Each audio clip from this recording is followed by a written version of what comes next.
Bueno, vamos a compartir pantalla para cambiar el modo de grabación y adentrarnos en esto que es la biomecánica esqueletal, pero desde la perspectiva de la dinámica mandibular. Porque si la articulación temporomandibular es el centro de este sistema mecánico que es el sistema estomatognático, no cabe duda de que tenemos que aprender a entender desde la perspectiva biomecánico los elementos que la involucran. Tanto desde el aspecto de generador de mecanismos de daño, o explicarse mejor los mecanismos de daño que de repente vemos en la articulación, como también bajo la perspectiva del el centro de la planificación para que finalmente el tratamiento dé cuenta correcta del equilibrio biomecánico que es necesario en el sistema estomatognático. Y para poder empezar a conversar de la articulación y la dinámica mandibular, lo primero es que hay que decir que los dientes son, sin lugar a duda, los que mandan en dónde va a ir la mandíbula a buscar al maxilar. Los dientes inferiores van a ir a la máxima intercuspidación. Y eso es algo que tiene que ver con todo un mecanismo propioceptivo que neurofisiológicamente está así determinado, y el sistema tiende a buscar la máxima intercuspidación. La RTM como centro, como fulcrum de todo este sistema, genera un arco de cierre en que los dientes van a ser, los dientes superiores, el stop del inferior, y si yo tengo la mandíbula en una posición A, B o C, fundamentalmente va a ser producto de los contactos, de la propiocepción. Y esto es fácil de entender, no solo porque lo hemos visto en múltiples oportunidades, como los esquemas de propiocepción que están en el sistema nático, sino que también porque tiene una gran representación cortical. Todas las aferencias sensoriales tienen una tremenda representación cortical, lo que muestra lo importante para el funcionamiento del sistema que tiene la propiocepción, con la mecanotraducción que eso va a producir hacia el interior de los tejidos, hacia los osteocitos particularmente, o hacia los fibrocitos en los tejidos blandos, pero además producto de que se entiende por la gran representación cortical que tienen estos sistemas de aferencias sensoriales. Entonces, claramente, los dientes son los que van a marcar a dónde va a terminar la mandíbula cada vez que se produce el arco de cierre. Entonces, el arco de cierre va a terminar en la posición de máxima intercuspidación. Ahora, desde el punto de vista biomecánico, hay que entender qué tipo de articulación tenemos para entender el movimiento mandibular. Y básicamente la tenemos que entender en los tres sentidos del espacio, porque existe una articulación anteroposterior, una mediolateral o frontal, y por cierto, una transversal. Ahora, además, esta tiene una particularidad que es una articulación bilateral, es doble.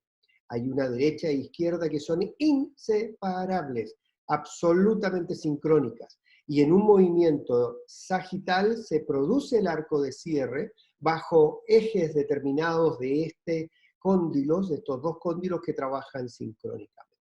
Entonces, desde la perspectiva del movimiento coronal, sagital y transversal, vertical, por cierto, la articulación tiene un movimiento absolutamente sincrónico, y no solo eso, además es un movimiento que es simultáneo. Los movimientos son sincrónicos en el lado derecho y el lado izquierdo, pero además en cada uno de los cóndilos se producen simultáneamente las rotaciones, las traslaciones y los movimientos lateromediales. Y esto es interesante de conocer porque biomecánicamente se explica que pacientes que hacen apertura y enfrentan con sus dos cóndilos la traslación y ya no pueden abrir porque los ejes de los cóndilos son concéntricos. Y al ser concéntricos chocan en la suma de vectores que hace que el movimiento se anule.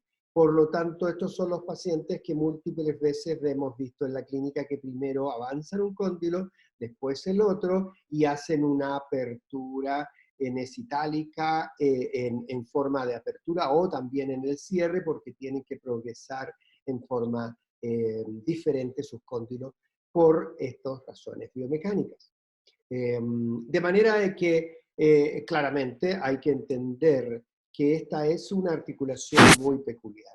Además, es una articulación única en el cuerpo que tiene dientes, porque lo que ocurre en los dientes es directamente relacionado, está directamente relacionado con lo que ocurre en la articulación, tanto en su funcionamiento como en su anatomía y, por cierto, en sus alteraciones estructurales.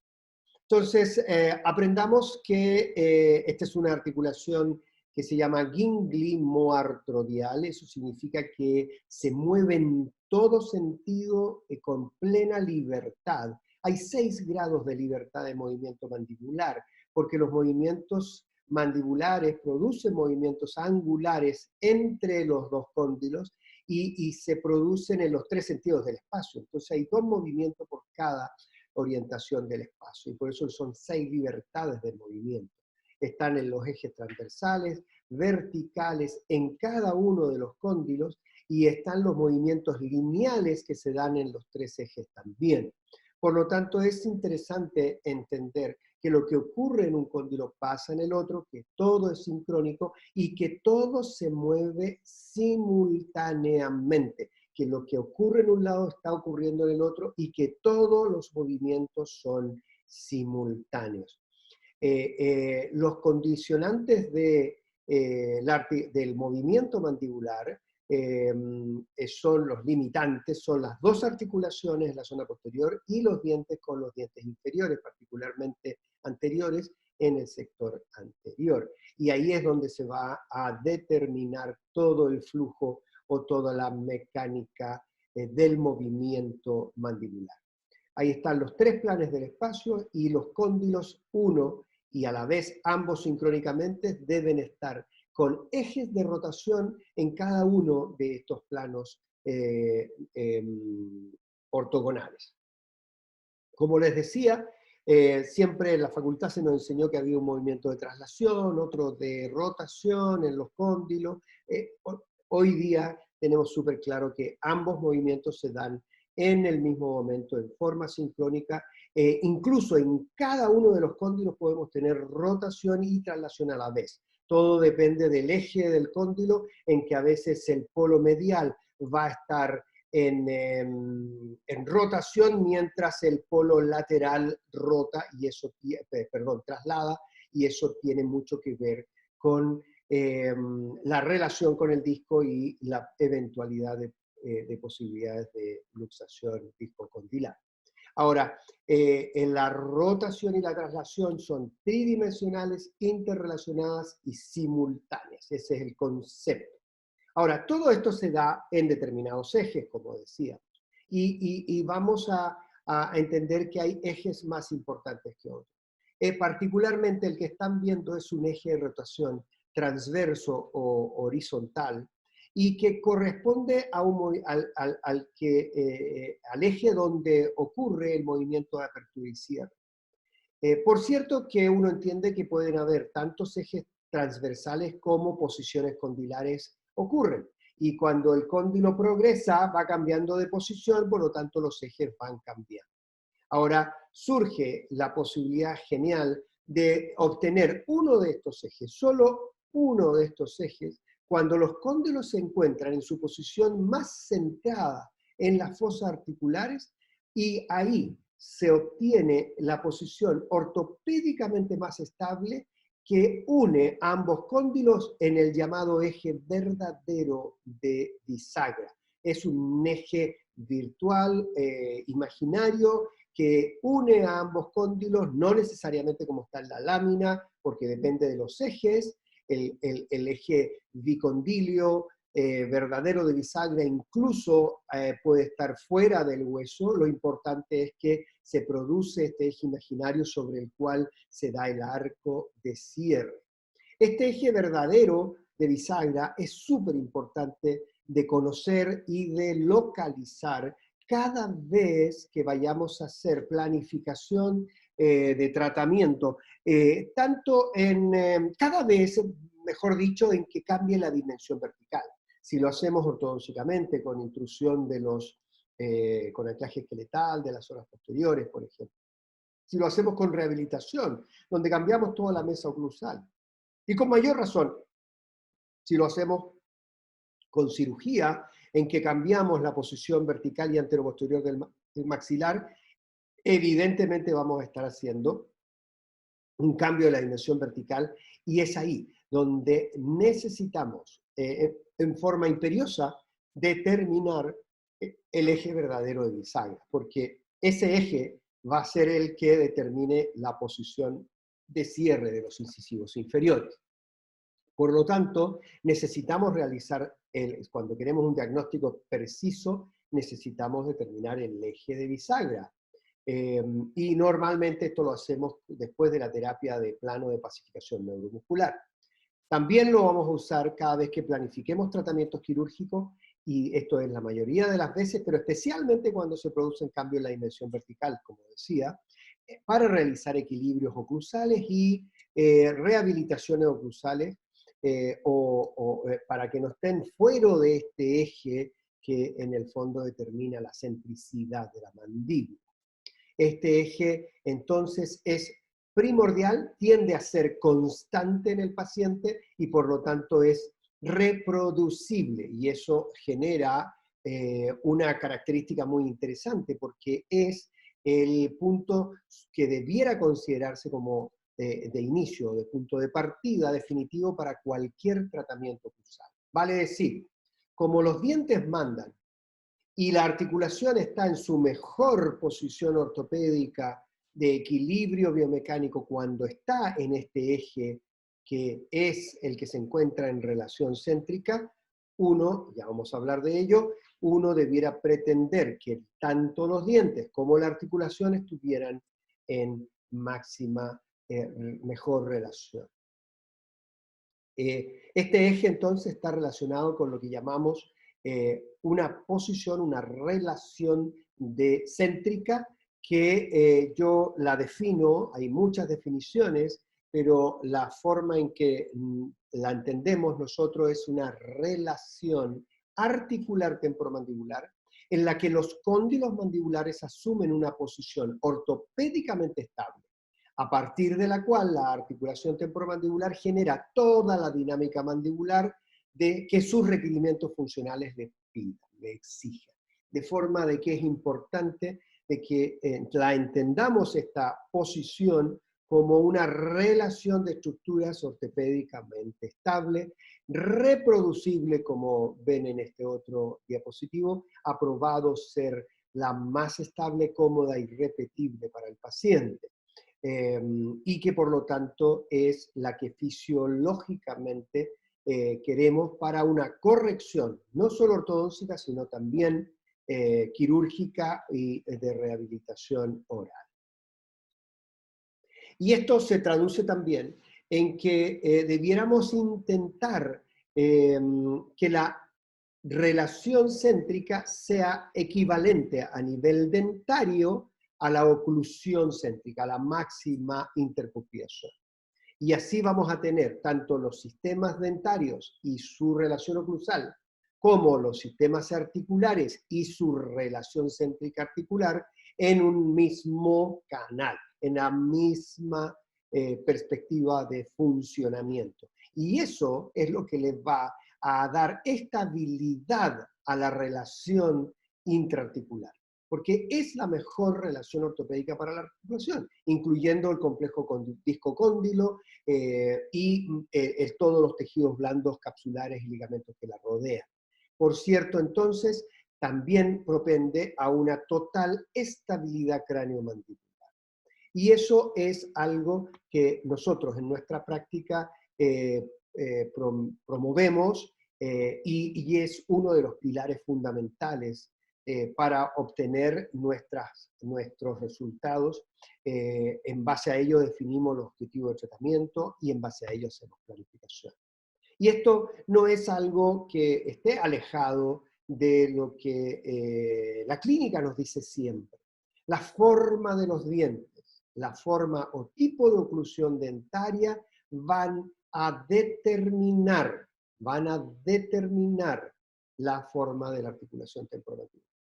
Y eso lo hemos visto en múltiples ocasiones, en disecciones de cadáveres, ahora que usamos Combin, ahora que vamos y operamos la articulación, todas las formas que tiene la articulación se relacionan directamente con el patrón de la morfología hereditaria de los dientes y el tipo de oclusión o entrecruzamiento. Mientras más vertical sea la oclusión, más profunda va a ser la articulación. Mientras más horizontal sean las relaciones oclusales, más horizontal y plana va a ser la articulación temporomandibular. Por lo tanto, queremos que mientras mantengamos una buena morfología morfología y función dentaria de la oclusión dentaria, cuanto más vamos a poder lograr una integridad articular que va a propender a una función adecuada. Y eso nos lleva a estabilidad. Por eso que un objetivo de tratamiento que nosotros consideramos permanente, horizontal en todos los pacientes, es la estabilidad que basamos en la salud articular y la oclusión mutuamente protegida. Y esta es la relación que sabemos que existe. En la medida que los cóndilos van adaptándose a la función, los dientes van determinando cómo es esa adaptación. Las desoclusiones, las vertientes, las cúspides, la profundidad de las fosas tienen mucho que ver con la morfología y función articular.